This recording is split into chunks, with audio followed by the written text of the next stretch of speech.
Halo semua, selamat datang kembali di channel Kamera Otomotif.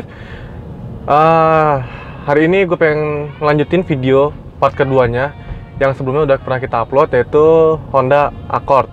Nah, di video sebelumnya itu kita hanya ngebahas tentang eksterior interiornya, tapi di kesempatan kali ini, di part kedua ini, gue pengen ngejelasin kenapa gue waktu itu sempat bilang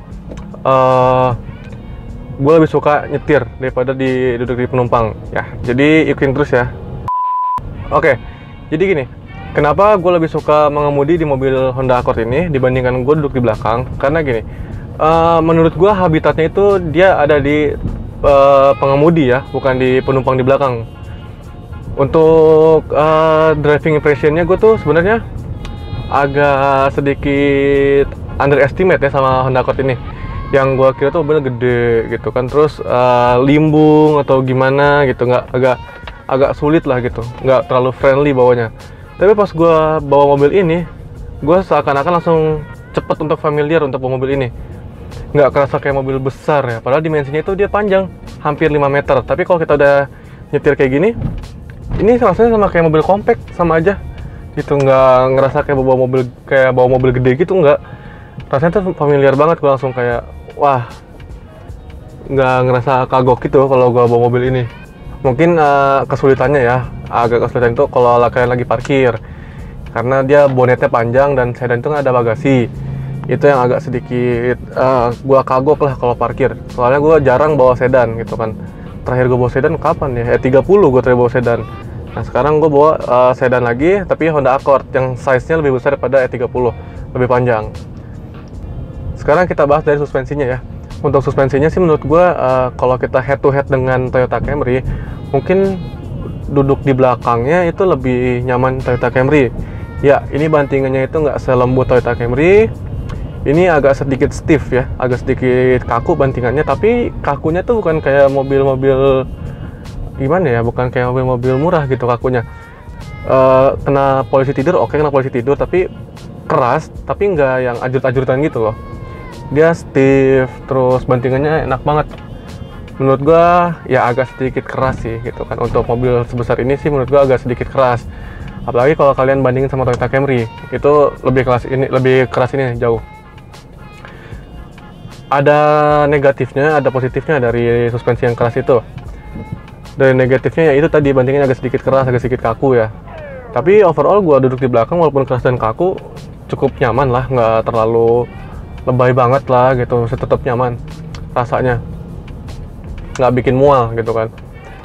Nah, yang diuntungkan dari suspensi yang keras ini adalah handlingnya. Ini sumpah, Honda Accord ini gue banyak banget underestimate-nya ya. Bodi segede gini nikung emang enak gitu, ternyata ini mobil nikung enak banget cuy, parah. Gimana ya, kalau kita nikung tajam dan kecepatan tinggi pasti kita tumpah-tumpah kan, kita harus geser kayak gini ya.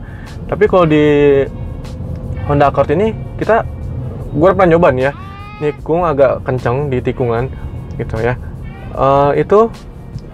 Badan gue tuh nggak tumpah-tumpah kanan kiri, dia tetap stay gini padahal kecepatannya agak sedikit tinggi. Yang harusnya di mana Ford Fiesta aja yang sering gue pakai di tikungan gitu agak sedikit kencang, itu pasti tumpah-tumpah dan biasanya ngebuang pantatnya. Tapi kalau Honda Accord ini lengket banget, rigid banget gitu, enak banget handlingnya. Mungkin karena di depannya dibantu dengan stud bar ya, dan di belakangnya juga ada kayak semacam kayak link bar gitu sih, gue nggak tahu namanya apa, bawaan pabriknya sih. Jadi ini tuh bodinya bener-bener ngikat kalau di aspal ya. Kalau kalian agresif gitu, kalau atau gimana ya, bawanya nikungnya agak sedikit kenceng, ini sumpah enak banget. Kalau Toyota Camry kayak kemarin kayak gue bawa tikungan agak sedikit kencang, pasti itu udah tumpah-tumpah badan kita, udah pasti. Tapi ajaibnya Honda Accord ini gimana ya, enak banget nikungnya. Udah gitu respon dari tenaga mobil ini instan banget gitu kan. Karena mungkin mesinnya K24 ya. Jadi tenaga yang dikeluarkan tuh instan gitu. Nah, sekarang kita lanjut ke konsumsi bahan bakar. Untuk konsumsi bahan bakarnya itu menurut gua sih ya sama-sama K24 dengan Honda Odyssey ya. Tapi lebih irit Honda Odyssey menurut gua. Ini bensinnya 1/7-an, sekitar 1/7. paling irit 1/9 paling irit gitu. Itu juga gue pakai Octane yang 98. Itu konsumsinya menurut gue untuk dalam kota ya itu masih ya reasonable lah untuk bodi yang seberat ini, mesin yang sebesar ini, tenaga yang dikeluarkan sebesar ini, itu masih reasonable untuk dalam kota.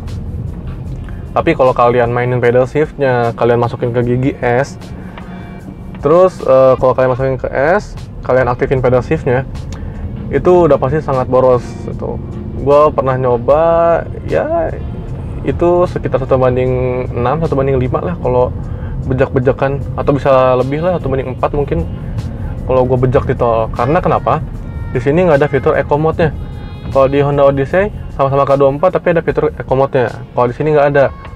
Jadi ibaratnya tenaganya udah ngos aja 100% gitu yang dikeluarkan. Paling ketahan sama traction control-nya. Itu kalau kita sprint atau start awal itu tertahan sama traction control. Tapi kalau udah dimatiin itu jadi lebih ya sedikit agresif lah. Bensinnya nggak terlalu boros lah, masih oke untuk bawa dalam kota, luar kota. Apalagi luar kota enak banget. Luar kota paling irit loh dia, karena dia ada cruise control ya. Gue sempat dipakai di tol ya, konstan 80 itu gue dapet 1/11, 1/12 konstan dalam tol. Gue pakai cruise control itu RPM nya ditahan di 2000, kilometernya ada di 100. Itu konstan. Gue selama berapa menit itu hampir dapat 1/12 lebih. Karena kan di sini nggak ada MID-nya ya. Jadi gitu gue harus ngitung manual gitu. Ya, yang hasil yang gue dapat 1/12 lebih.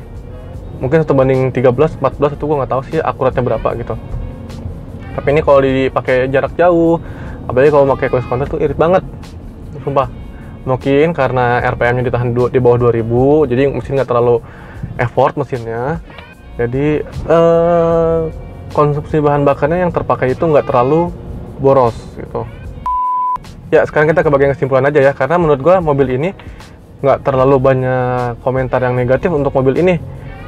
Karena sesuatu yang gua mau itu ada di mobil ini, contoh handlingnya, terus tenaganya, konsumsi bahan bakarnya masih reasonable gitu kan. Gua tipe orang yang suka karakter mobil yang bantingannya agak sedikit stiff dibandingkan empuk gitu. Ini termasuk dalam kategori gua banget gitu. Nah, kalau kalian mau beli mobil ini, pastikan selera mobil kalian itu yang apa ya, yang lebih driver oriented gitu. Kalau kalian expect buat disupirin di belakang, oke sih, menurut gua masih bisa aja disupirin di belakang. Cuman lebih fun-nya di depan. Ini mobil sangat-sangat fun to drive. Sayang kalian beli mobil ini kalau kalian nggak nyetir sendiri, menurut gua kayak gitu. Nah, kalau mungkin beda cerita kalau kalian beli Camry. Kalian beli mobil mahal, tapi sayang kalau nggak dipakai di belakang gitu kan. Terus kalau kalian mau bawa buat keluarga juga masih enak banget kok. Buat berempat ini kalian lihat sendiri nih ya. Dalamannya lapang banget sih. Nggak sempit. Biasanya kalau sedan itu kan ya agak sedikit sempit ya kalau sedan. Tapi kalau ini benar-benar lapang kabinnya. Iyalah orang dimensinya hampir 5 meter, hampir sedikit menyentuh 5 meter gitu kan, 5 meter kurang. Oh ya, kebetulan mobil ini lagi pengen dijual. Kita buka harganya 170. Kalau kalian berminat sama mobil ini, kalian bisa DM aja Instagram Otomotif atau DM ke Instagram gua, boleh. Nanti bisa dinego 170. Untuk minus-minusnya nih, kalau kita lihat dari cara gua bawa juga nggak ada bunyi-bunyi aneh-aneh ya.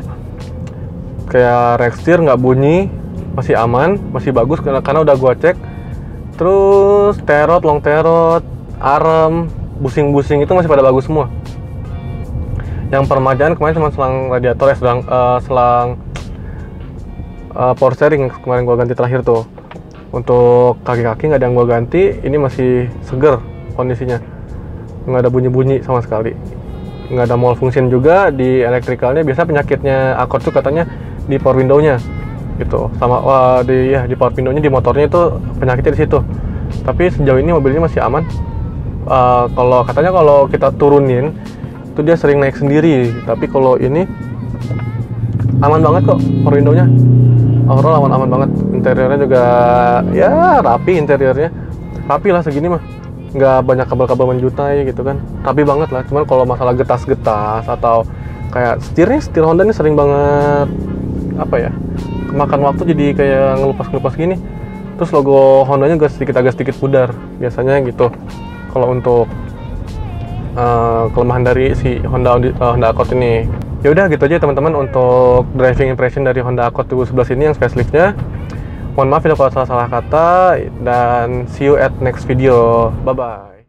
Oke, thank you udah nonton video ini sampai habis. Jangan lupa like, comment, dan subscribe. Jangan lupa buat follow Instagram Arah Otomotif dan tungguin semua video-video keren nanti yang lagi akan datang ya. Thank you.